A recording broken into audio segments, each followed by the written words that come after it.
જેના મા બાપ કે દાદા દાદી વૃદ્ધા આશ્રમમાં દેવ થઈ ગયા હશે ને, ત્યાં ગુજરી ગયા હશે ને, તો તમે પછી ઘરે ભલે ને 32 જાતના ભોજન ધાબે નાખો, એ લોકો જમવા જ ન આવે.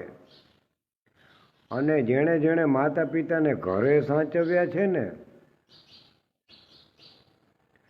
એ લોકોને લગભગ શ્રાદ્ધ નાખવાનું જ નથી થતું, એમને પિતૃ નડતા જ નથી.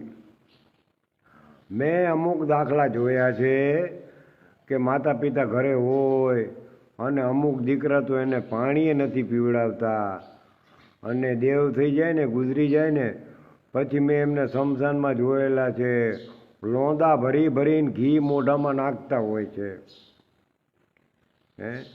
એ પછી એ લોંદા ભરી ભરીને ઘી નાખો તો એ ઘી લેખે લાગે નહીં, અને એ પિતૃને શા કાક કાક કાક કરીને નાખો તો એ જમવા જ ન આવે.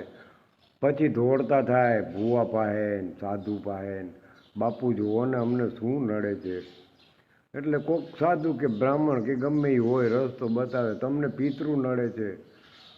પણ હું તો કહું છું કે પિતૃ ન નડે એવું જીવતા મા બાપ છે ત્યાં સુધી ઘરે જ એમને ચટણી રોટલો આપશો ને તોય એમની આત્મા રાજી રહે.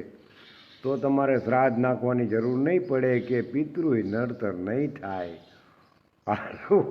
નમૂના આ તો ગાંડા બાપુ કી મોજ. ગાંડા બાપુના સત્સંગ છે, જેવા આવડે એવા સાંભળજો હો, અને મોજ આવે તો કોમેન્ટમાં લખજો. હાલો, ઓમ નમો નારાયણ, સીતારામ, જય માતાજી.